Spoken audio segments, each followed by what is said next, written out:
कहानी की शुरुआत में हम एक माँ और उसकी बेटी को देखते हैं जो दोनों बहुत ज्यादा डरी हुई थी। बच्ची रो रही होती है क्योंकि एक आदमी उनके दरवाजे के बाहर खड़ा हुआ था जो अंदर घुसने की कोशिश कर रहा था, जिसकी परछाई ये दरवाजे में से देख भी रही होती है। और फिर अगले ही पल वो आदमी अंदर घुस जाता है। अब उसने इन माँ बेटी के साथ क्या किया ये तो हमें दिखाया नहीं जाता और ये सीन इधर ही कट हो जाता है। अगले सीन में हम सीरा नाम की एक लड़की को देखते हैं जो एक न्यूज चैनल पर जो खबरें देती है वहाँ पर एंकर का काम करती थी, यानी कि ब्रॉडकास्ट खबरें सीरा ही दिया करती थी। अब सीरा नींद से जागती है जहाँ उसकी मोम नाश्ता बना रही थी। यहाँ पता चला कि उसकी मोम काफी अच्छी औरत है जो हमेशा उसे अच्छाई बुराई सही गलत के बारे में बताती रहती है, खासकर उसकी एंकरिंग की जॉब के बारे में। अब सीरा जल्दी से ऑफिस जाने के लिए तैयार होती है क्योंकि आज सुबह 9 बजे उसने ही एंकरिंग करनी थी। अब जब सीरा ऑफिस आई तो यहाँ हम उसकी साथी को देखते हैं जो सीरा से वैसे तो हंस की बात करती है पर अंदर ही अंदर उसे जलती है। वो उसे इसलिए जेलस होती है क्योंकि उसके मुताबिक वो काफी अच्छी एंकर है, सीरा से भी ज्यादा। पर थोड़े ही टाइम की ट्रेनिंग से सीरा उससे भी आगे निकल गई और हर जगह काफी मशहूर हो गई है। अब जब सीरा एंकरिंग के लिए जा रही थी तो तभी उसका रिपोर्टर साथी उसे बुला लेता है, कहने लगा कि तुम्हारे लिए कॉल है सीरा। तब बिना सोचे ही सीरा वो कॉल सुनने लगती है। उस तरफ एक अनजान औरत थी जो बेहद डरी हुई थी। वो सीरा को कहती है कि मेरे घर में एक आदमी घुस आया है जो मुझे मारना चाहता है। अब अगर वो आदमी मुझे मार देना तो मैं चाहती हूँ सीरा तुम मेरी मौत की रिपोर्टिंग और एंकरिंग करो क्योंकि तुम मुझे बहुत पसंद हो। जो कहकर वो सीरा को अपने घर का पता बताने लगी जिसे वो लिख लेती है। उनकी बातें सुनकर सीरा का रिपोर्टर साथी कहता है कि मुझे तो लगता है ये कोई प्रैंक कॉल है, तुम्हारे साथ मजाक करने या शरारत करने के लिए कोई ऐसा कर रहा है। जो सुनकर वो फोन रखने लगी पर वो अनजान औरत कहती है कि नहीं मैं कोई प्रैंक नहीं कर रही, सच बोल रही हूँ क्योंकि उस आदमी ने मेरी बेटी को मार दिया है और अब वो मेरे पीछे पड़ा हुआ है। इतना बोलकर उसने कॉल काट दी। इस वजह से सीरा टेंशन में आ जाती है। अब पता चला कि ये अनजान औरत और कोई नहीं बल्कि वही है जिसे हमने शुरुआत में देखा जो अपनी बेटी के साथ थी। पर अब क्योंकि 9 बजने वाली थी तो सीरा अपनी एंकरिंग के लिए चली जाती है। वो जब खबरें सुना रही थी तो उसके हाव भाव अचानक बदलने लगी। सामने खबरों की जो लाइंस थी जो अल्फाज थी वो अपने आप ही हिलने लगती है जिस वजह से उसे काफी परेशानी होती है। पर जैसे तैसे सीरा ने यहाँ खुद को संभाला और वो ये ब्रॉडकास्ट पूरी करती है, जिसके बाद वो दोबारा से उस अनजान औरत के नंबर पर फोन करती है पर इस बार कॉल कोई भी नहीं उठाता। शाम को आकर सीरा इस बारे में अपनी मॉम से बात करती है जिस पर उनका कहना था कि अगर वो औरत सच बोल रही हुई तो ये तुम्हारे पास काफी अच्छा चांस है एक अच्छी रिपोर्ट बनाने का, इसलिए तुम्हें वहाँ जाकर चेक करना चाहिए। तो अब अपनी मॉम की बात मानकर सीरा उस औरत के बताए हुए पते पर निकल गई और जल्दी उसके घर तक पहुँच जाती है। वो जब अंदर गई तो ये देखकर उसकी होश उड़ गई कि औरत सच बोल रही थी। सच में उसकी बेटी को मार दिया गया था क्योंकि बाथरूम में जब वो गई बाथ टब में बड़ी अजीब तरह उसकी लाश डूबी पड़ी थी जिसे बेदर्दी से मार दिया गया था। और अब जब सीरा कमरे में गई तो वो वहाँ उस अनजान औरत की लाश को भी देखती है जो कमरे में कोने में लटकी हुई थी। अब जल्दी से सीरा इस बारे में सबको बताती है और यहाँ मीडिया और पुलिस वाले भी आ जाते हैं और सीरा को इस हादसे की रिपोर्टिंग करने का मौका मिल जाता है जैसा उस औरत ने कहा था। अब जब औरत की लाश को ले जाया जा रहा था तो सीरा उसका मुंह देखने की कोशिश करती है पर क्योंकि प्लास्टिक शीट में उसे लपेट कर ले जाया जा रहा था तो चेहरा ढका होने की वजह से ये नहीं देख पाती। अब जब वो ऑफिस आई तो उसे औरत की रिपोर्टिंग के साथ साथ एंकरिंग का काम भी दिया जाता है और इस बारे में जब वो ब्रॉडकास्ट कर रही थी तो उसे एक जगह पर औरत का मुंह दिखाई देता है जो बहुत डरावनी लग रही थी क्योंकि अजीब तरह से वो वहाँ बैठी हुई थी, उसके बाल खुले हुए थे जो देखकर सीरा काफी डर जाती है। पर अगले ही पल वो भूत वहाँ से गायब हो गया और सीरा को लगने लगा कि ये जरूर उसी औरत का भूत है जो अब मुझे दिखाई देने लगा है। एंकरिंग करने के बाद वो इस बारे में अपने रिपोर्टर साथी को बताती है कि मुझे इस केस के बारे में अजीब चीजें नजर आ रही हैं, जिस पर रिपोर्टर कहते हैं वो दरअसल तुम इस हादसे से जुड़ी हर चीज को देख रही हो ना, इसी वजह से तुम्हें वो सब नजर आ रहा है और कुछ दिन तक ऐसे नजर आता रहेगा जिसके बाद ये सब दिखना तुम्हें बंद हो जाएगा। अब क्योंकि इस केस से जुड़ी हर चीज को सीरा काफी अच्छे से कर रही थी तो हर कोई उसकी काफी तारीफ करता है। यहाँ तक कि जो डिटेक्टिव इन्हीं पुलिस ऑफिसर इस केस पर छानबीन कर रहा था उसका भी इंटरव्यू लेने का मौका सीरा को मिल जाता है, जिस बात से उसकी जेलस साथी को भी काफी बुरा लगता है। अब यहाँ इंटरव्यू के दौरान डिटेक्टिव ये बात खोलते हैं कि उस अनजान औरत को और उसकी बेटी को किसी ने नहीं मारा बल्कि ये सब कारनामा उसका अपना है। उसने पहले अपनी बेटी की जान ली जिसके बाद खुद भी अपनी जान ले ली। असल में जब वो औरत जवान थी, कॉलेज में पढ़ा करती थी तो वहाँ उसे एक लड़के से प्यार हो गया जिसके बाद उन्होंने शादी कर ली जहाँ उनकी बेटी पैदा हुई। पर एक दिन उसके हस्बैंड ने उसे छोड़ दिया और ये दोनों अकेली पड़ गई। पर इस हादसे की वजह से उसने बहुत टेंशन ले ली, वो डिप्रेशन का शिकार हो गई और उसे दिमाग की एक खतरनाक बीमारी हो गई जिसका हालांकि वो इलाज भी करवा रही थी। पर उस दिन तंग आकर उसने पहले अपनी बेटी को खत्म कर दिया, फिर लटक कर उसने अपनी भी जान ले ली। यानी कि ये बस सीधा सा ऐसा केस था कि उसने खुद अपनी और बच्चे की जान ले ली, जिसके बारे में घर आकर सीरा अपनी माँ को बताती है, जिस पर उनका कहना था कि देख लो तुम इसी वजह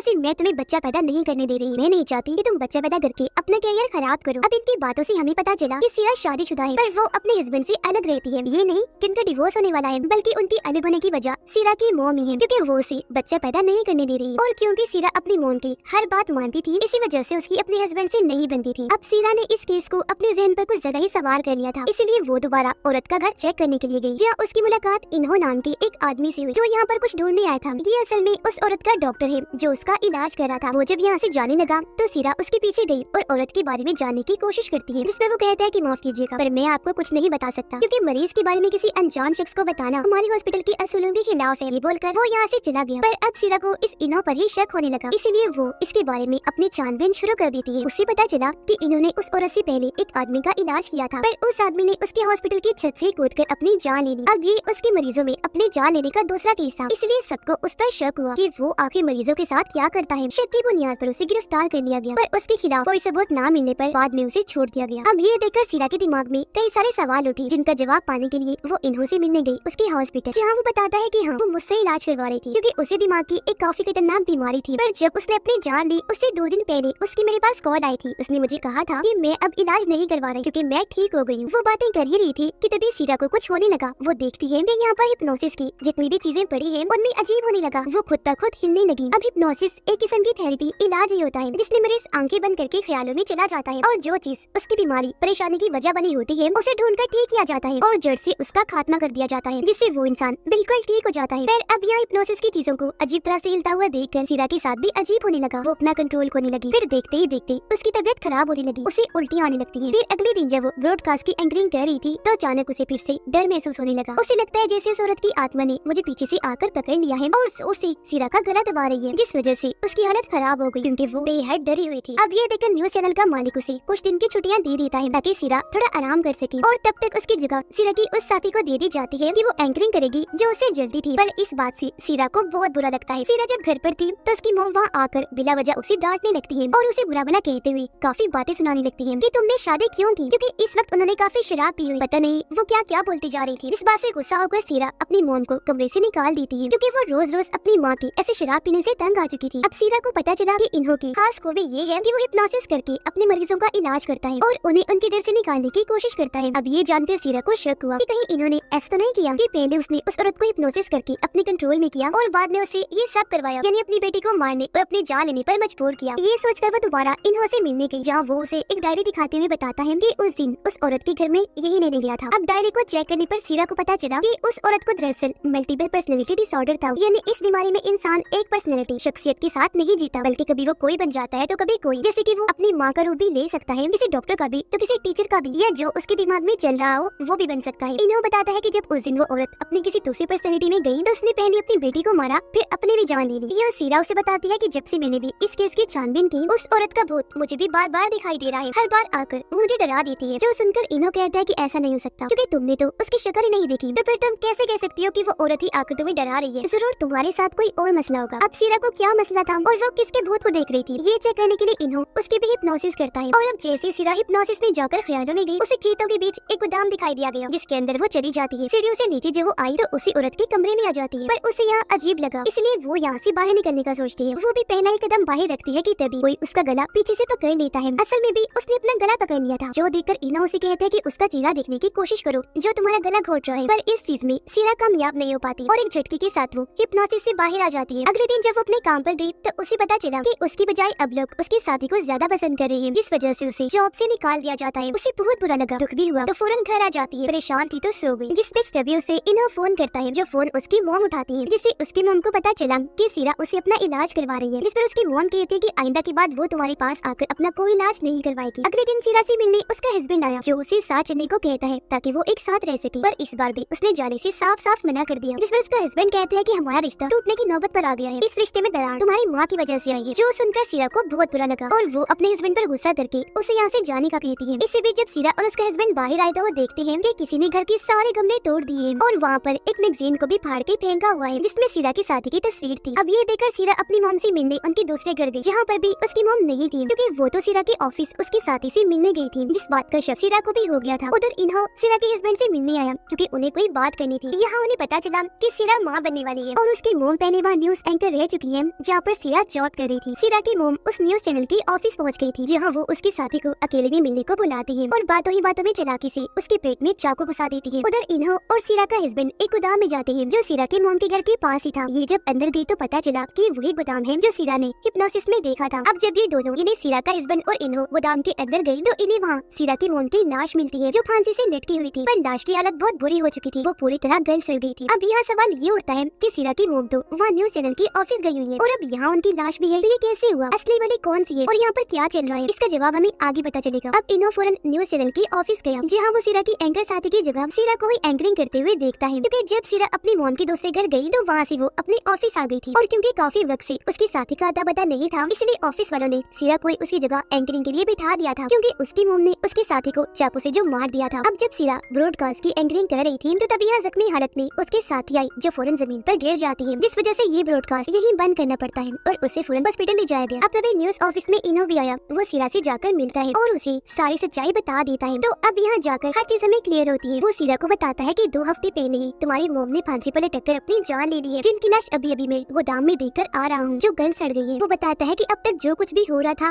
वो उसकी मोम नहीं बल्कि सीरा कर रही थी, क्योंकि असल में सीरा को भी मल्टीपल पर्सनैलिटी डिसऑर्डर वाली बीमारी है, जिस वजह से उसकी मोम की पर्सनैलिटी शख्सियत उसके दिमाग पर पूरी तरह हावी थी। जब उसने सीरा की हिप्नोसिस की थी तब पूछने पर सीरा ने अपना नाम अपनी मोम वाला बताया था, मतलब कि इन्हों पहले से ही सीरा की इस बीमारी के बारे में जान गया था। अब जैसा कि हम जानते हैं सीरा की मोम भी उसी ऑफिस में न्यूज एंकर थी जहाँ आज सीरा जॉब कर रही थी। तो जब उसकी मोम प्रेग्नेंट हुई, यानी उनका बच्चा सीरा पैदा होने वाली थी, तो उन्हें जॉब से निकाल दिया गया, जिस बात की वजह से वो बहुत दुखी हुई, पूरी तरह से टूट गई। और क्योंकि सीरा के डैड की भी तब मौत हुई थी, इसीलिए उसकी मोम को काफी सारी मुश्किलात का सामना करना पड़ा, जिनसे वो अकेले ही लड़ रही थी। पर एक दिन तंग आकर उन्होंने सीरा का गला दबाकर उसकी जान लेने की कोशिश की, पर उस वक्त किसी तरह वो बच गई। बस तभी से उसकी मोम डिप्रेशन में चली गई और उन्हें शराब की बुरी लत लग गई। फिर जब सीरा बड़ी होकर अपनी मोम की ही तरह न्यूज एंकर बनी, तो उसकी मोम ने उस पर अपना कंट्रोल करने की कोशिश की, क्योंकि वो नहीं चाहती थी कि जैसा मेरे साथ हुआ वो सीरा के साथ भी हो, वो भी मेरी तरह बच्चा पैदा करके अपनी जिंदगी बर्बाद करी। पर जब सीरा प्रेग्नेंट हुई तो उसने अपनी मोम के पास जाकर इस बारे में बताया, तो उसकी मोम जरा भी खुश नहीं हुई। वो उसे कहती है कि ये बच्चा करके तुमने अच्छा नहीं किया, जिस पर सीरा रोते हुए जवाब देती है कि आपने कौन से मेरे साथ अच्छा किया, बचपन में जो आपने मेरा गला घोटने की कोशिश की उसकी दहशत में मैं आज तक जी रही हूँ। जिसका मतलब कि यही वजह है सीरा को हर वक्त लगता है कि कोई उसका गला घोटकर उसे मारने की कोशिश कर रहा है। अब ये बात सुनकर उसकी मोम को अपनी गलती का एहसास हुआ और वो चुपचाप वहाँ से चली गई और सीधा गोदाम के बेसमेंट में आ गई। फिर थोड़ी देर बाद जब सीरा को अपनी गलती का एहसास हुआ तो वो अपनी मोम से माफी मांगने के लिए वहाँ चली गई, पर वहाँ उसने देखा कि मोम ने फांसी से लटककर अपनी जान ले ली है, और ऐसा उन्होंने शर्मिंदगी और डिप्रेशन की वजह से किया था, जो सदमा सीरा से बर्दाश्त नहीं हुआ। उससे भी शर्मिंदगी हो रही थी, जिससे बचने के लिए उसके दिमाग ने उसकी मोम की पर्सनैलिटी को ही अपने अंदर पैदा कर लिया। और यही वो वक्त था जब सीरा को मल्टीपल पर्सनैलिटी डिसऑर्डर की बीमारी हो गई, और इसी के बाद से जो कुछ भी हो रहा था वो सीरा की मोम नहीं बल्कि खुद सीरा कर रही थी। और इन लोगों को गोदाम में जो लाश मिली थी वो सीरा की मोम की 4 हफ्ते पुरानी थी, जब वो सड़ रही थी। तो अब सीरा को उसकी मोम से अलग करने के लिए इन्हों दोबारा से उस पर हिप्नोसिस करता है, जहाँ पर सीरा ने देखा कि मेरी मोम मेरा गला घोटकर मारने की कोशिश कर रही है। ये देखकर इनो से कहता है कि कैसे भी करके अपनी मोम को खुद से अलग कर दो, जिस पर उसने ऐसा किया और उसने ग्लास के कांच से अपनी मोम पर हमला करके उन्हें मार दिया। पर हकीकत में उसने खुद को ही कांच मार लिया था, जिसके बाद उसे